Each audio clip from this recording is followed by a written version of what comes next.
Kung gusto mo pang makapag-attract ng financial abundance sa life mo, as in yung sobrang madaming income talaga, like monthly, isa sa mga natutunan ko at na-observe ko sa highly successful people is matindi at malawak yung psychological wallet nila.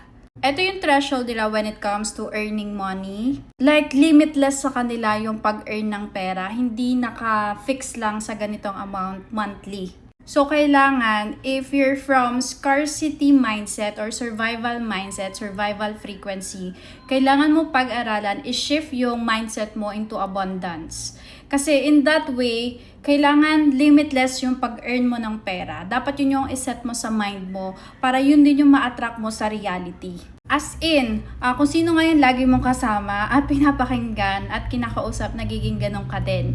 So, kung ang environment mo, ang normal na income or yung circle mo, ang normal na income sa kanila is nakaset lang sa ganitong specific amount at matagal mo nang makasama itong mga taong to. Although wala namang masama doon, okay? Pero just to expand your money consciousness, kailangan makamit ka rin or makapag-network ka sa mga tao na super titindi on how they earn money. Kasi in that way, ma-expose ka sa frequency nila at makikita mo yung difference ng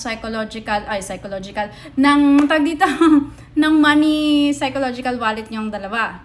So, kung gusto mo makapag-attract na madaming pera sa buhay mo, i-expand mo yung psychological wallet mo. And this is the sign kapag napanood mo tong video na to. Yun lang. Thank you so much for watching. See you on the next one. Bye!